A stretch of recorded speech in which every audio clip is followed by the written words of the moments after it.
Nah, sekarang saya ngomong, dulu saya pernah ngomong sama Jamal Mirdad gini. Saya kan diundang sama Lydia Kandu. Urusan rumah tangga mereka itu loh. Saya disuruh jadi Islam, mau di deadline. Kalau enggak diceraikan sama Jamal. Nah, kemudian Lydia membawa Jamal ke dokter Surati. Jamalnya dimaki-maki semua. Wah, sudah Jamal marah. Ganti balas Lydia dibawa ke Umairama.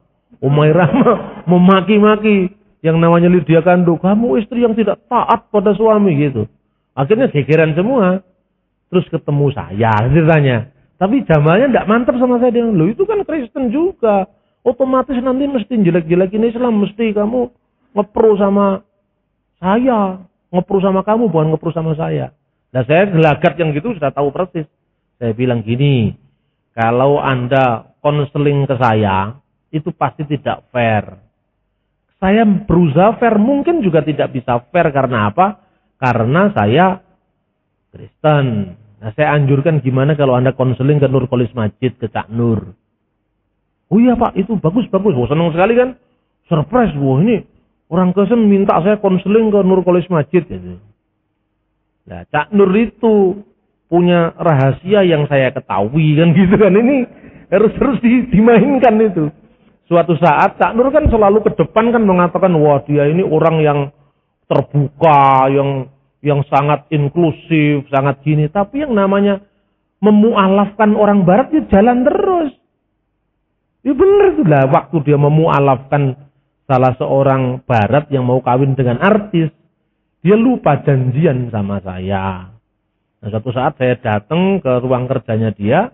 Cak Nur kaget karena dia sedang mensyahadatkan orang barat ini. Saya masuk nyelonong aja. Wah, maaf Cak Nur, saya tidak tahu. Saya duduk ketika dia mau mengawinkan itu. Lalu ketika dia sudah hijab kabul, jadi Islam. Saya berdiri, saya orang yang pertama menyalami orang yang jadi Islam tadi. Selamat atas pilihan Anda dan kebebasan intelektual Anda. Saya turut bergembira. Kaget Cak Nur. Wah ini Bambang Nursen memang berjiwa besar. Lah orang masuk Islam aja dikasih selamat kok itu kan. Nah kemudian setelah itu Jamal sama Lydia saya suruh datang ke Cak Nur. Saya ngomong. Saya datang ke Paramadina direkomendasi oleh Pak Bambang Nursena. Oh iya betul, datang ke sana dia. Datang ke sana. Kemudian saya juga ngomong sama sekretaris Cak Nur, tolong di-arrange waktu karena Lydia Kandu dan Jamal Mirdad mau ketemu sama Cak Nur. Ketemu betul.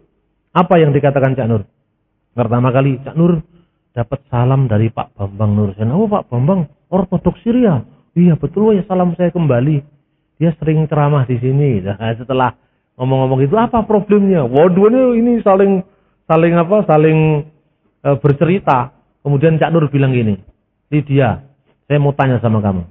Iya Cak Nur, apa kamu mantap dengan Kristus dalam pilihan imanmu? Iya Cak Nur, saya mantap.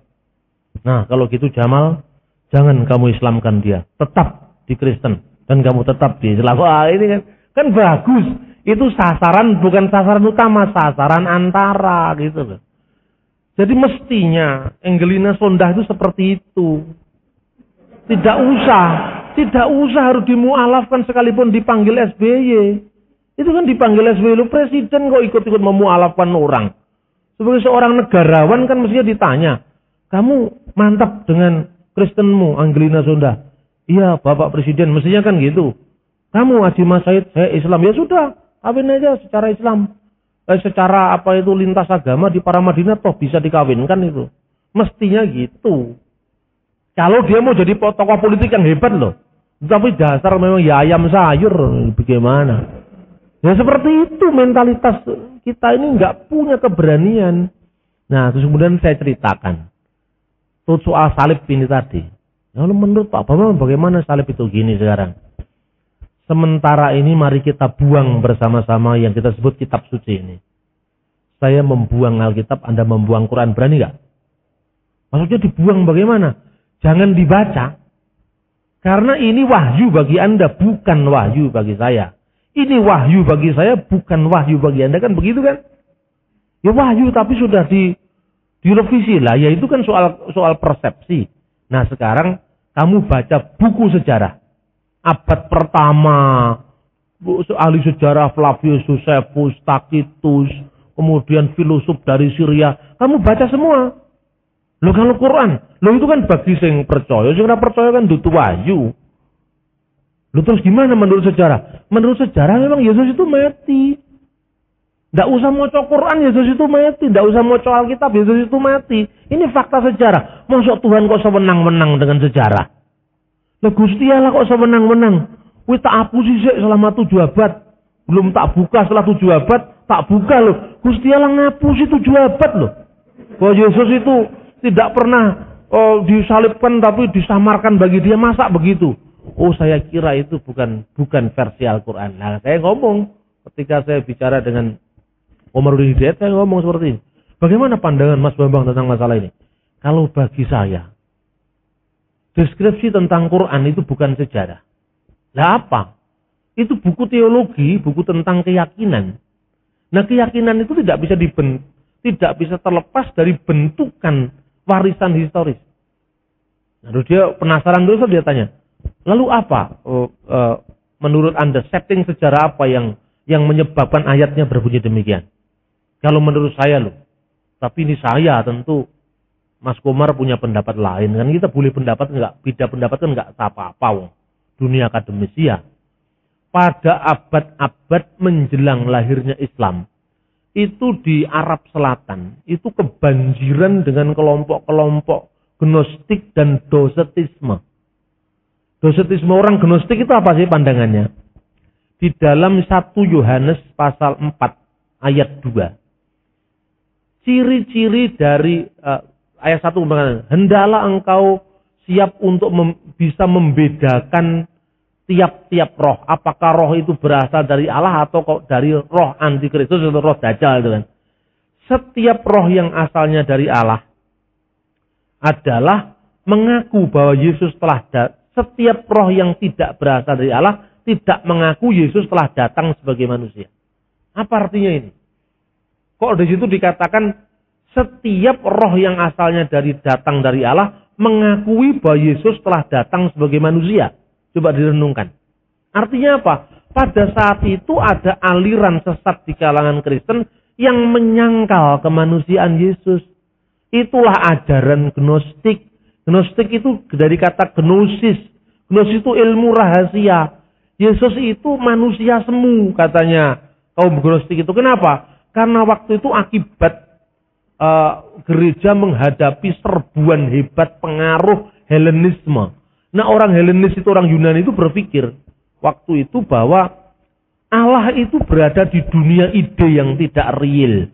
Manusia di dunia yang real gitu. Dunia ada dan dunia menjadi kalau istilahnya Plato itu. Nah ketika itu kemudian perwujudannya dalam iman Kristen itu dikatakan kaum Gnostik itu, kaum sesat ini menganggap Tuhan itu ada 2. Yaitu Tuhan perjanjian lama yang hukumnya keras, suka perang, suka membantai. Dan Allah perjanjian baru yang hukumnya kasih.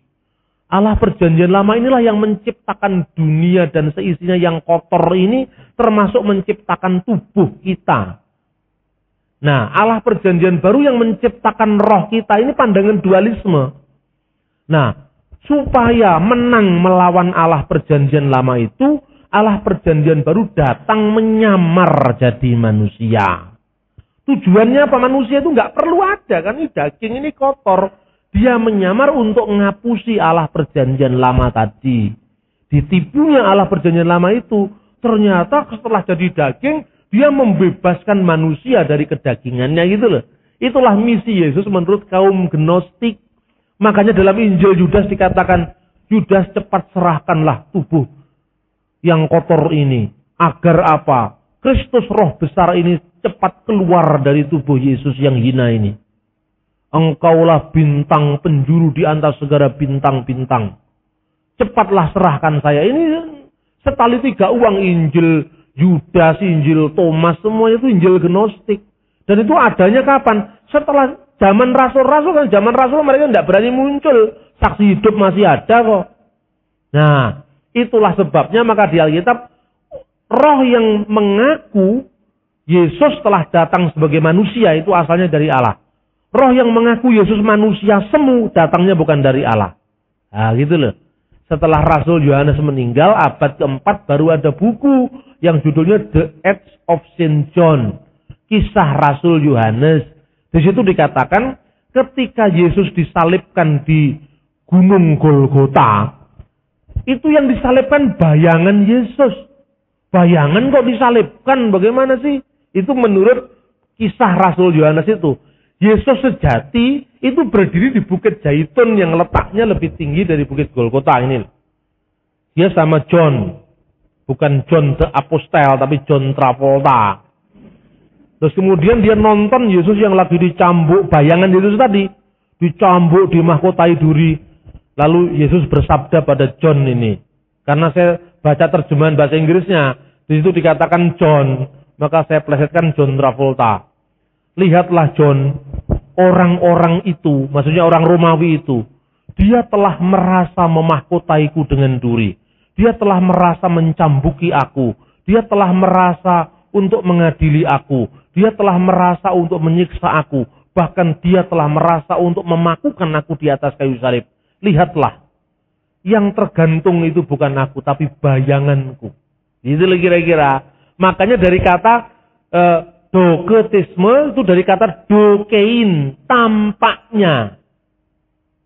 Tampaknya mati tapi bukan mati. Tampaknya disalib tapi bukan disalib. Tampaknya dimahkotai duri tapi bukan dimahkotai duri. Itu kemudian menjadi aliran dosetisme.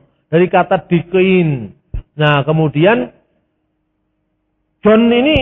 Yohanes ini penasaran. Lalu sebenarnya siapa engkau guru? Aku adalah roh besar yang datang dalam tubuh manusia. Tetapi tubuh itu sendiri tidak real. Coba rabalah tanganku. Nah, ini dia sebetulnya dipengaruhi oleh Injil Yohanes tentang kisah Thomas itu.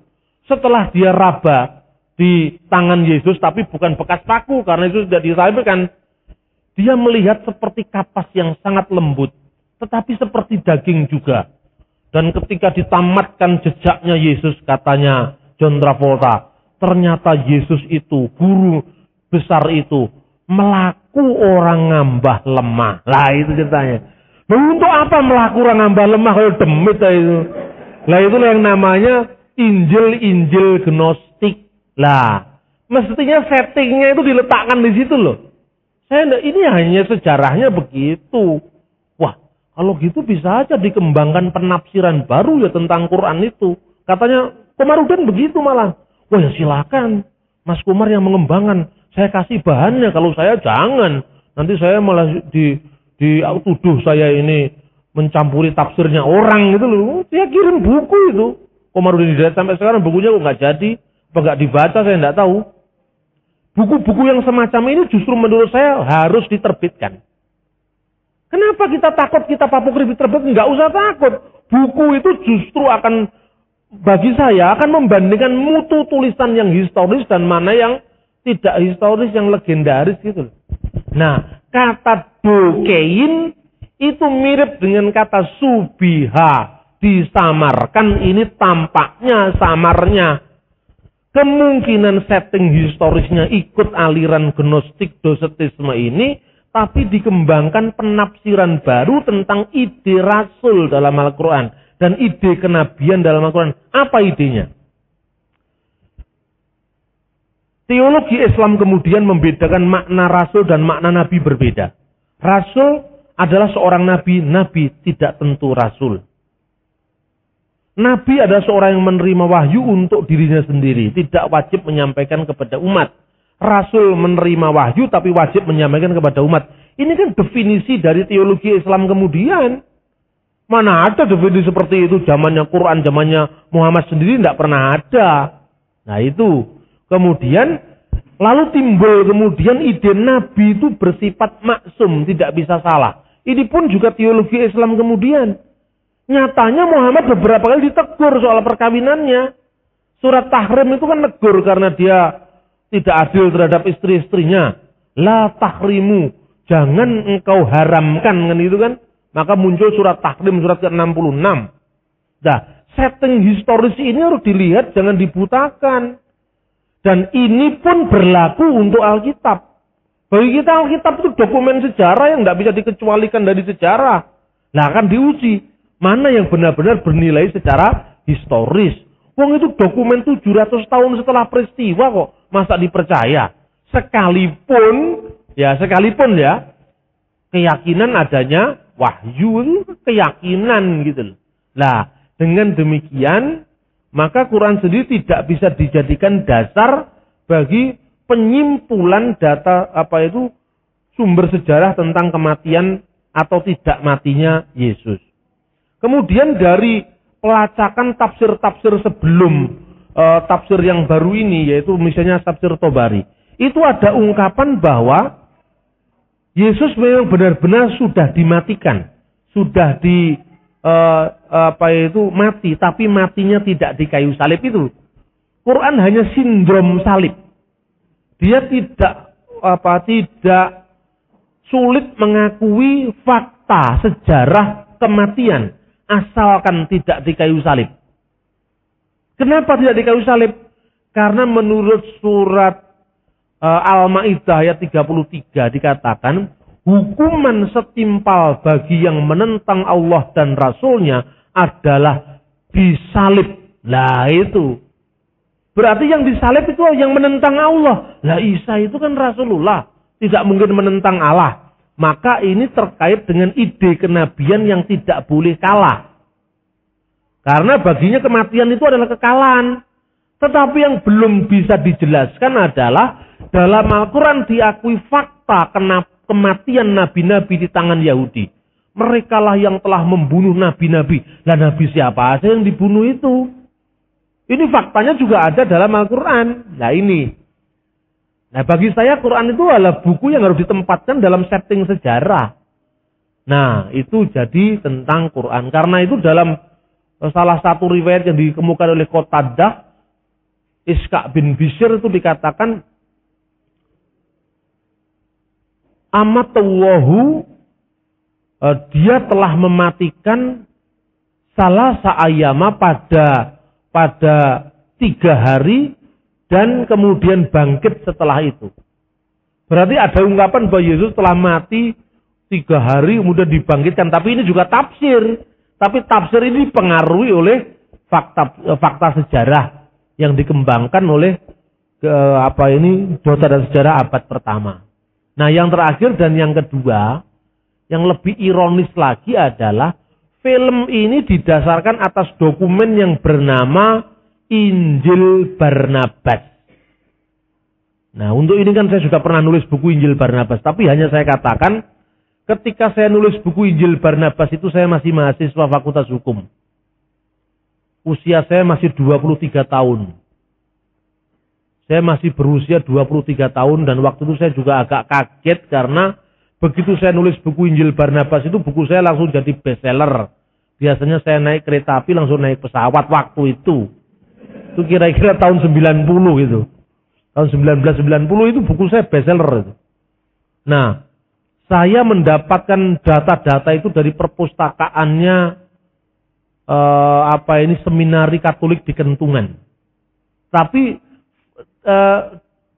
dokumen-dokumennya tidak lengkap, hanya berbahasa Inggris. Saya tahu ketika itu saya benar-benar bermimpi kapan saya bisa masuk perpustakaan Dominikan. Itu waktu saya masih mahasiswa, belum lama saya menjadi pengikut Kristus. Mimpi saya itu kapan saya ke perpustakaan yang menyediakan naskah Laut Mati, Injil Barnabas. Dan kira-kira doa saya itu dijawab kira-kira 20 tahun kemudian. Atau 15 tahun kemudian lah. Tahun 95 ini sekedar saya kesaksian supaya tidak terlalu sepaneng. Di depan karyawan-karyawan dan bukan karyawan saja itu bos-bosnya lah itu. Dari Bank BNI. Dari Bank BNI 46. Di Batu Malang, di Wisma Warga Indonesia. Saya ditanya oleh salah seorang dari bosnya BNI itu, dia tanya gini, Pak Bambang, kalau Anda melihat Anda ini mengembangkan sesuatu yang menurut saya tidak lazim. Nah, itu kan gitu. Saya waktu itu kan tidak mau lazim-laziman itu kan. Rata-rata kan kalau orang kemudian pengikut Yesus baru-baru ditanggap ke gereja-gereja suruh kesaksian, saya tidak mau. Sejak kecil itu saya sudah kenal dunia politik. Waktu itu kalau NU lagi rapat di Blitar, karena waktu ditunjuk jadi kaul Bung Karno kan selalu NU. Atau waktu itu PDI, zamannya masih dianiaya, itu sekitar saya masih SMP kelas 2 atau kelas 1 itu. Pertama kali kaul Bung Karno diizinkan Pak Harto kan tahun 78, saya kelas 2 SMP. Saya datang itu hanya supaya saya bisa mendengarkan orang-orang politik ini ngobrol. Saya disuruh beli kopi, disuruh beli gula. Mau saya disuruh-suruh. Di rumah saya tidak pernah disuruh sama orang tua saya. Tapi saya bangga disuruh beli kopi. Setelah itu saya ngerumpi, dengarkan tokoh-tokoh politik, mendengarkan anak-anaknya Bung Karno bicara itu loh. Itu saya SMP itu. Memang saya itu agak aneh sejak kecil saya. Nah saya bangga sekali karena saya dekat dengan keluarga Bung Karno. Bahkan ketika haul Bung Karno itu, di rumah ini tangan saya kan halus, tidak pernah disuruh kerja kasar sama orang tua saya. Apalagi mbah saya tidak pernah. Di situ saya nimba air sekalipun saya berat sekali, supaya saya bisa ketemu dengan Guntur Soekarno waktu itu. Supaya kalau ngobrol politik saya bisa dengar. Nah ketika saya dengar kaset-kaset Bung Karno tentang politik, tentang apa gitu. Begitu saya, ketika saya usia pemuda, saya menjadi pengikut Kristus, kemudian saya suruh di kesaksian di gereja, apa yang terjadi terlintas di pikiran saya? Nanti kalau saya disuruh kesaksian di sini, saya beredar dari satu gereja ke gereja lain, dan lokal yang mendengarkan hanya berapa orang. Itu kan mengurangi hak tampil saya secara publik yang lebih luas. Hanya itu yang saya pikirkan. Dan kemudian saya terjun ke partai politik sampai saya menjadi ketua cabang waktu itu. Dan saya tiket untuk menjadi anggota dewan di tangan itu. Tapi ketika itu saya diberi kemampuan memilih untuk tidak memilih. Dan saya tinggalkan itu. Tapi saya berpolitik secara etis. Saya bersyukur bahwa perjalanan saya lewat TVRI beberapa kali, lewat CT beberapa kali, itu menjadi pressure penekan. Karena ketika setiap kali saya baca buku PKS, buku apa, saya tidak anti agama lain, saya tidak. Tapi saya anti dengan segala macam yang membuat negeri ini pecah. SMS saya kirimkan pada pengusaha-pengusaha yang memiliki akses mendanai partai-partai itu. Itu dikirimkan berantai ribuan. Tujuan saya waktu itu supaya SBY ketakutan kalau dia ngerangkul partai agama. Hanya itu. Apakah sekarang mulai ada tanda-tanda berarah ke sana, tapi itu bukan jasa saya. Mungkin saya hanya dari sekian banyak orang yang jadi unsur penekan itu. Jadi itu yang saya pikirkan waktu itu. Saya ceritakan seperti ini supaya Anda tidak membatasi pelayanan itu pada skopa yang terlalu sempit. Kita bisa melakukan apologi, tapi apologi yang bermartabat. Kita bisa melakukan sebuah pembelaan iman, tapi dalam konteks yang lebih luas. Sehingga beredarnya tidak sempit. Tapi setelah saya melihat ini, kan tidak menguntungkan. Hikmah yang saya peroleh apa? Mari kita berapologi tanpa menimbulkan keterancaman bagi pihak lain. Tapi tidak mengurangi ketajaman analisis. Tidak mengurangi ketegasan pemihakan. Caranya tidak mudah, tapi bisa, pasti bisa. Karena apa? Bangsa kita ini memang bangsa pinter diplomasi, pinter berdialog, seni mengemukakan pendapat, seni untuk menyampaikan pemikiran. Itu penting. Nah itulah yang saya pelajari ketika saya melihat cara-cara Pak Hamran Amri di dalam berapologetika. Ini yang saya ingin ajarkan kepada Anda, bukan hanya Anda membaca tulisan saya ini. Anda bisa memahami apa yang saya tulis dalam artikel, belum tentu Anda bisa berhasil. Kalau cara Anda tidak bisa cantik, gitu loh. Jadi cara itu juga sepenting substansi. Karena apa? Coba bayangkan. Ketika Pak Hamran menjawab eksistensi buku The Gospel of Barnabas yang dijadikan landasan film ini. Sejak abad ke abad, umat Islam ingin meyakinkan pada orang Kristen bahwa Muhammad bin Abdullah orang Mekah itu adalah Nabi, Rasul Allah yang terakhir yang menggantikan posisi Musa dan Isa. Tetapi berabad-abad pula usaha itu seperti menegakkan benang basah. Karena memang kenyataannya tidak pernah ada nubuat Muhammad di dalam Taurat maupun dalam Injil. Karena kegagalan mereka itulah untuk mencari nubuat Muhammad. Sampai-sampai mereka membuat buku palsu yang namanya Injil palsu Barnabas. Coba. Ini kan bahasa nabuh genderang perang. Itu yang pertama. Yang kedua, akibat dari bahasa yang nantang perang itu, setiap bukunya Pak Barnabas selalu ditulisi untuk kalangan sendiri, ya kan? Luar yang baca ini kan miris juga. Coba. Bisa nggak paham? Kenapa kalau itu bisa dilakukan bahasa yang lebih santun? Belajarlah jurnalistik yang baik. Maka ketika saya mengalami cara-cara semacam itu, waktu itu saya masih universitas ya, saya masih semester 6 atau semester 7 waktu itu, ketika teman saya cerita, ada bukunya seorang mubalik Banjarmasin yang menjadi Kristen. Saya cari ke toko buku, di toko buku Kristen padahal bukan Gramedia. Ada bukunya Pak Amran Namri, sama orangnya itu ditaruh di bawah. Ini ada. Saya pikir, kenapa membela Injil kok seperti maling sikapnya? Ini hak kita untuk bicara, kenapa kok diperlakukan seperti maling, harus mencuri-curi? Ini saya terganggu betul saya. Nah itulah yang menyebabkan kemudian saya melakukan sebuah introspeksi diri yang sangat dalam. Dan kemudian saya menemukan bahasa yang indah. Minat umat Islam itu awal dari tulisan saya tentang buku Injil Barnabas kan itu. Minat umat Islam tentang dokumen yang berjudul Injil Barnabas yang sangat antusias, menarik untuk dikaji. Begitu besar minat mereka sampai-sampai Profesor Dr. Kiai Haji Anwar Musadat dari IAIN Sunan Gunung Jati Bandung menggolongkan buku ini sebagai hadis, sekalipun hadis dalam kategori dhaif. Tetapi syukurlah, tidak semua umat Islam silau terpukau dengan peredaran dokumentasi palsu ini. Profesor Dr. Kiai Haji Hasbullah Bakri contohnya, menyayangkan peredaran buku ini sebagai pamflet dialog yang tidak jujur dalam hubungan Kristen Islam. Ditambahkan oleh Pak Rasidi, oleh Profesor Hasbullah Bakri, seandainya Injil ini benar-benar ditulis oleh kaum Hawariyun, murid Yesus, pastilah Injil ditulis dalam bahasa Ibrani, Aram, Yunani, atau minimal Latin. Bukan dalam bahasa Itali yang jelas-jelas belum ada pada saat Yesus hidup di muka bumi. Kan cantik bahasanya ini kan. Begitu beredar buku ini pertama kali, banyak penerbit Kristen yang ketakutan. Aneh kan? Jadi saya merasa bahwa ini tugas panggilan sejarah saya. Bambang, luruskan itu. Membela Injil tidak perlu harus takut-takut tapi pakai hikmat. Membela Injil tidak perlu bersikap seperti pencuri yang nyolong-nyolong. Bicara fair tapi dengan hati nurani. Tidak perlu harus masuk hanura. Tapi dengan hati nurani. Gitu? Hati nurani yang murni. Dengan demikian orang yang memfitnah hidupmu yang saleh menjadi malu karena fitnahan mereka itu. Itu ayat yang saya baca, saya renungi betul-betul. Tetapi haruslah dengan lemah lembut, hormat dan hati nurani yang murni. Tetapi menerjemahkan itu dalam konteks bahasa jurnalistik tidak mudah. Gitu loh.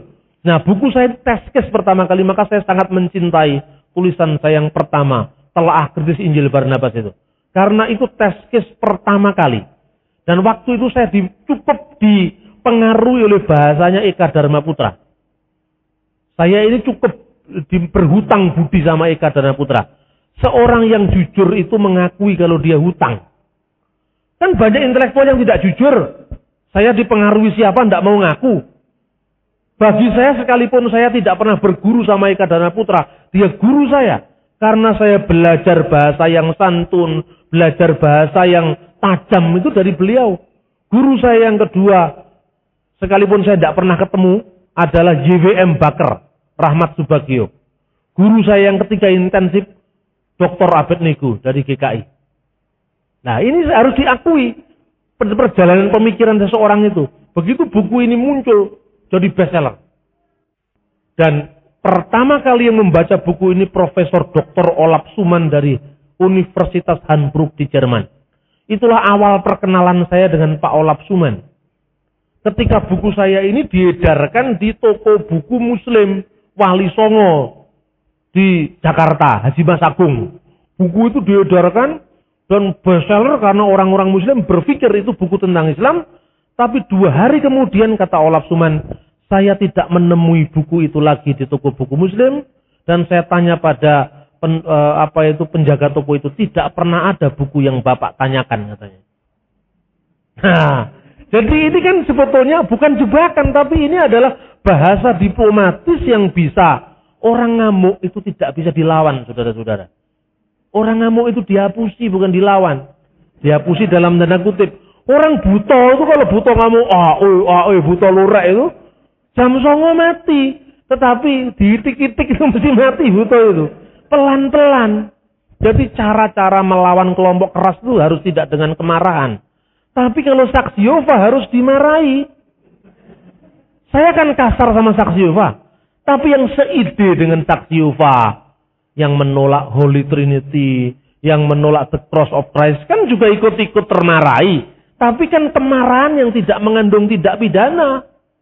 Kalau kemarahan saya terhadap yang ini ya tindak pidana PNPS nomor 165. Gitu loh. Jadi ini sekali merengkuh dayung 2 pulau, 3 pulau terlampaui.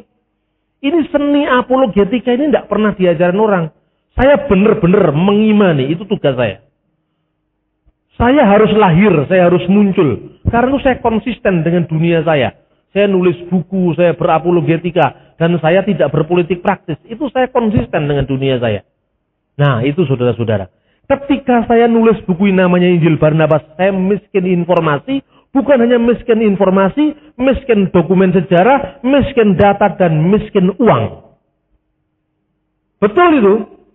Saya waktu itu masih mahasiswa harus naik kereta api dari Malang ke Jogja mendapatkan data ini dan saya harus merayu pasturnya. Nah, pastur itu kan punya kelemahan. Kalau diajak ngobrol sama mahasiswa yang pinter itu mesti wah seneng dia. Wah ini kader saya gitu kan. Saya sering ketemu lalu dikasih semua itu. Tapi saya bersyukur waktu saya kembali ke cerita BNI itu. Lalu Pak Bambang, yang aneh dari Anda itu saya mau tanya. Apa? Apa kalau Bapak diizinkan untuk minta kepada Tuhan, Bapak ingin jadi apa? Dan apa yang tidak ingin Bapak kehendaki? Saya jawab gini. Kalau saya disuruh memilih, dengarkan ini. Saya tidak ingin jadi orang kaya. Ayo. Waktu namanya roh teologi kemakmuran itu di mana-mana. Itu orang kaget semua sampai dipikir saya gila. Saya tidak ingin jadi orang kaya. Ada? Kira-kira yang mikir gitu. Loh ini saya cerita jujur ini. Loh maksudnya Bapak gini. Saya tidak ingin jadi orang kaya dalam pengertian. Ini saya waktu itu melawan trennya. Pokoknya diberkati itu duitnya banyak. Bagi saya itu nista kehidupan seperti itu. Itu roh Gunung Kawi yang pindah ke gereja bagi saya. Tetapi ini masih koma loh. Ini masih koma ini omongan saya. Tetapi kalau Tuhan izinkan, kamu tidak ingin kaya. Tapi kamu ingin apa? Saya ingin. Kalau saya ingin meneliti di perpustakaan besar di luar negeri, Tuhan siapkan dana untuk saya. Kalau saya ingin mencari buku teks asli Injil Barnabas di Kairo, suatu saat Tuhan akan mengantarkan saya ke sana. Itu yang saya inginkan. Dan 15 tahun kemudian doa saya dijawab. 1995. Meskipun belum ke sana. Ini istri saya ini saksi. Anda kan senang ada buku yang saya tulis ini semua dasarnya literatur 1907. Ini bukan dikutip dari buku lain. Ini sumber asli yang saya punya. Di seluruh Indonesia ini yang punya cuma saya buku ini. Mungkin seluruh Asia Tenggara yang punya saya itu. Coba cari pendeta-pendeta yang terkenal di Malaysia, di Filipina dan nggak punya nih buku ini. 1907 buku ini muncul. Itulah dasarnya pertama kali buku Injil Barnabas bilingual bahasa Latin dan bahasa Inggris diterjemahkan oleh Lonsdale and Laura Ruck with a facsimile terbitan Oxford at the Clarendon Press 1907. Kemudian ini dalam buku ini penulisnya adalah seorang Kristen, dia lakukan telah kritis atas kepalsuan teks dengan perbandingan teks yang macam-macam. Tetapi ketika buku ini terbit di penerbit Islam di Karachi, Pakistan 1977, Begum Aisyah Bawani Wakaf dengan judul yang sama, The Gospel of Barnabas, 76 lembar yang isinya memuat analisis kepalsuan Injil Barnabas dibuang oleh penerjemah Islam. Nah, berarti orang Islam tahu kalau ini buku palsu. Malahan sama dia ditambahi kata-kata, about Barnabas, the commandment is, if he comes unto you, receive him. Tentang Barnabas direkomendasikan, apabila dia datang kepadamu, terimalah dia. Kolose 4 ayat 10. Seolah-olah Barnabas yang nulis Injil ini adalah Rasul Barnabas gitu. Nah, kemudian saya bermimpi-mimpi kapan saya bertemu dengan naskah asli Injil Barnabas ini. Ini karena memang serangan telak yang luar biasa. Tahun 2003 saya berkesempatan untuk mengunjungi perpustakaan ini. Dan kenapa saya masuk Darkumbuni? Karena satu-satunya universitas di Timur Tengah yang punya link langsung dengan perpustakaan Dominikan adalah Darkumbuni, dan sebuah perguruan tinggi lagi di Libanon. Nah, kelompok namanya sekolah teologi Sakakini ya. Waktu itu saya masuk ke sana.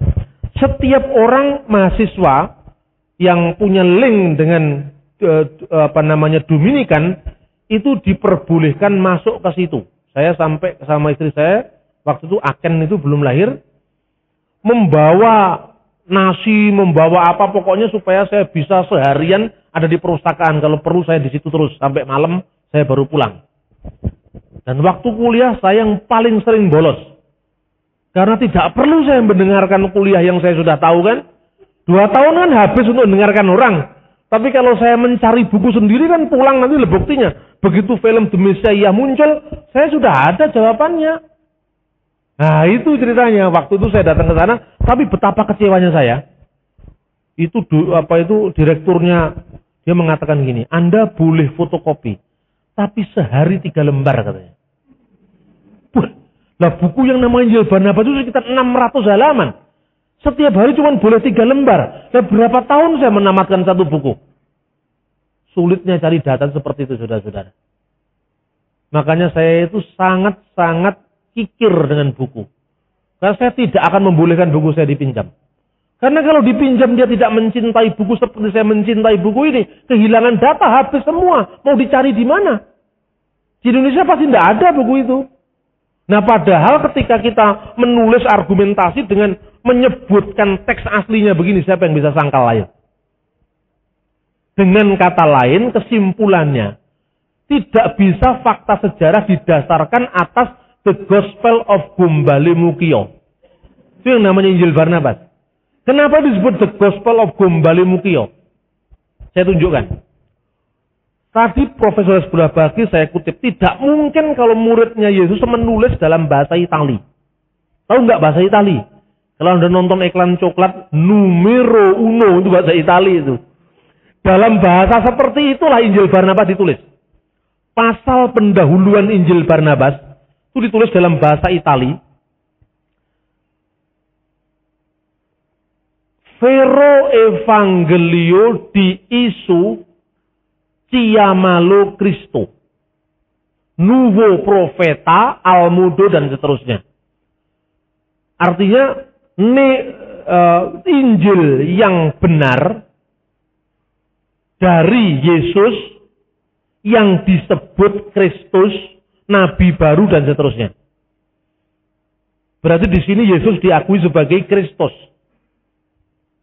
Bab pertama pendahuluan dikatakan Barnaba Apostolo di Isu Nasareto Chiamalo Cristo, numero uno. Barnabas, Rasul Yesus, orang Nasaret yang disebut Kristus. Ya kan? Berarti pertama, ada 2 kesalahan di sini. Barnabas bukan Rasul Yesus. Barnabas adalah Rasul generasi kedua, yaitu dia teman seperjalanan Paulus. Barnabas itu asalnya dari Alexandria, dia pamannya Yohanes Markus, penulis Injil ketiga, yang kedua yang dia sendiri adalah muridnya Petrus dan juru bahasa Petrus ketika Petrus datang ke Roma. Itu fakta sejarahnya seperti itu. Kesalahan kedua, Setiap kali nulis Kristus ditulis huruf S2. Ini seperti orang Inggris menulis Hasan dengan 2 S. Dan itu bisa dilacak dari mana latar belakang penulis buku palsu ini. Pada bab 96, di situ ada ungkapan, demi Dio, demi Allah, yang diriku ada dalam genggaman tangannya. Aku bukan Mesias. Nah, jadi Yesus itu disebut Kristus tapi bukan Mesias. Ini kan aneh. Seorang Yahudi abad pertama tidak tahu bahwa Mesias itu sama dengan Kristus. Kristus itu bahasa Yunani, Mesias itu bahasa Ibrani. Itu sama dengan ditanya, Pak Yasin, suka ayam bunda? Saya suka chicken. Chicken ayam PT ya bodoh aja. Gitu? Ini tidak mungkin kalau ditulis abad pertama Masehi muridnya Yesus. Yang kedua, di dalam dulu waktu saya menulis buku Injil Barnabas itu, saya kan belum punya teks Italinya, kecuali hanya kutipan-kutipan dari sumber yang sekunder. Di situ pada pasal 20 dan 21 ada ungkapan. Saya membaca dari teks bahasa Inggris, karena yang saya punya bahasa Inggris, dan bahasa Arab itu baru tahun 95 saya dapat. Di situ tertulis demikian. From Jerusalem, Jesus went up to Kapernaum. Dari Yerusalem, Yesus naik ke Kapernaum. Bagaimana Kapernaum kok naik dari Yerusalem? Yerusalem itu Bukit Sion yang paling tinggi di antara daerah-daerah di Holy Land. Kok dikatakan naik ke Yerusalem? Naik ke Kapernaum, mestinya went down to Kapernaum. Penulis-penulis yang memperjuangkan Injil Barnabas di Indonesia mengatakan, mungkin ini kesalahan terjemahan dari bahasa Inggris atau bahasa Arab. Gitu? Saya cek dalam bahasa Arab, min Urusalim Yasua so'ida ila Kapernaum, sama. Nah, setelah tahun 2003 saya ketemu naskah Italinya. Askete Kapernauna. Asket itu naik ke Kapernaum. Tidak bisa disangkal lagi. Dan dari Kapernaum, dari sana, Yesus berlayar ke kotanya Nazaret. Nazaret kok berlayar? Sama dengan orang mengatakan, dari Surabaya, Pak Bambang berlayar ke kotanya Malang. Bagaimana berlayar? Lewat mana? Malang itu dataran tinggi. Berarti penulisnya tidak tahu geografis Palestina pada abad itu. Banyak hal yang janggal seperti ini. Kemudian pada bab tentang kedatangan Mesias, dia mengatakan, aku bukan Mesias, tapi Sang Terpuji yang akan datang. Sekarang ini tahun Yobel diperingati 100 tahun sekali. Tapi pada saat Mesias tiba, setiap tahun akan jadi tahun Yobel. Nah, ini nyindir Paus Sixtus kelima. Karena Paus Sixtus kelima yang berkuasa tahun 1595 itu terpilih jadi paus, kemudian mengadakan misa syukur atas terpilihnya jadi paus sebelum tiba tahun Yobel. Yang waktu itu diperingati 100 tahun sekali. Artinya bahwa tahun 1300 adalah terminus perquem. Masa paling awal di mana Injil Barnabas itu ditulis. Nah, ini saudara-saudara. Jadi dengan demikian Injil Barnabas itu produk abad pertengahan. Kemudian ketika Yesus mengusir roh-roh jahat yang mestinya masuk ke babi-babi, Yesus mengatakan, maka roh jahat itu diusirnya. Nah itu, jadi dengan demikian saudara-saudara bahwa jelas bahwa Injil ini adalah Injil abad pertengahan, bukan Injil dari abad pertama. Kapan Injil ini muncul? Maka roh-roh jahat itu masuk ke tong-tong besi. Besi itu mulai alat air, tempayan dari zaman Yesus itu tempayan, bukan besi. Tong itu mulai revolusi industri abad pertengahan. Yaitu mulai abad 10 paling awal munculnya tong. Tong besi itu loh, itu abad 10. Jadi setannya masuk ke tong besi. Karena lebih kokoh daripada masuk ke babi-babi gitu. Kemudian Maria Magdalena dikaburkan dengan Maria Betania dan Marta serta Lazarus membeli sebuah desa, yaitu desa Magdala. Bagaimana mungkin abad pertama orang bisa membeli kampung, membeli desa? Itu jelas-jelas situasi zaman kapitalisme, di mana orang barat bisa membeli pulau, membeli desa, membeli kota, sampai Hong Kong harus disewa 99 tahun. Itu situasi masyarakat kapitalis, bukan masyarakat abad itu.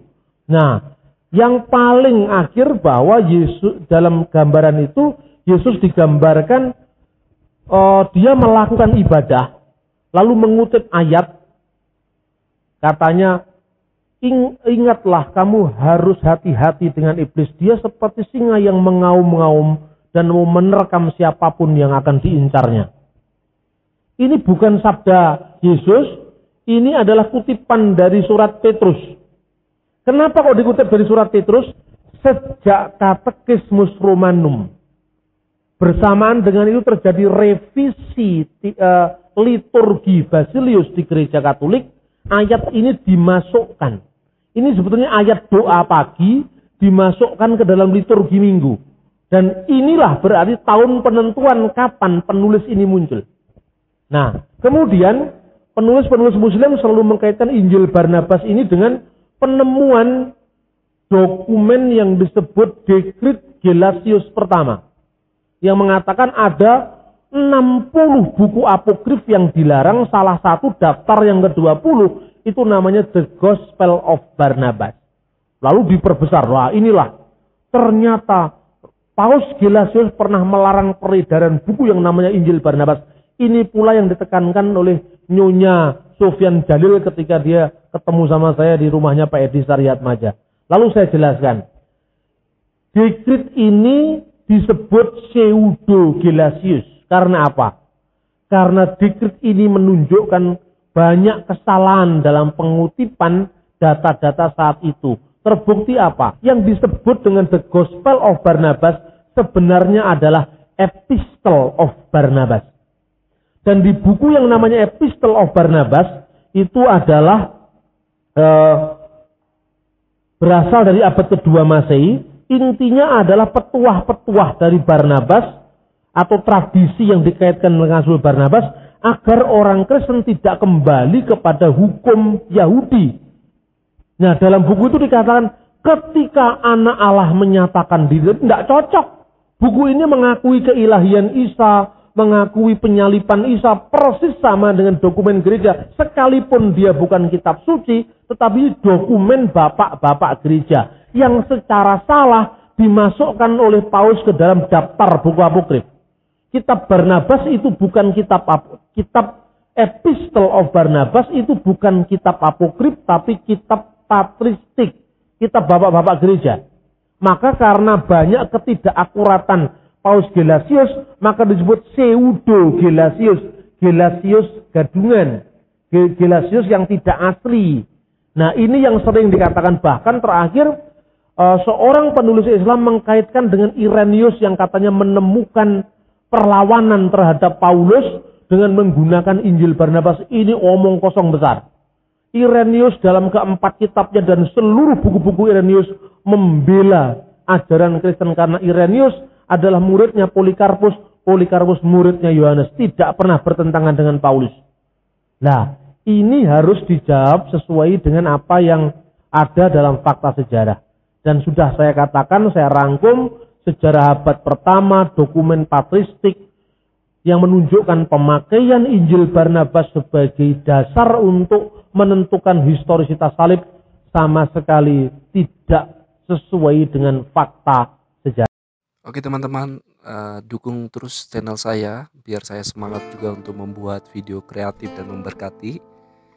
Dan jangan lupa share ke teman-teman sebagai bentuk dukungan kalian terhadap perkembangan channel ini. Oke, terima kasih, Tuhan Yesus memberkati.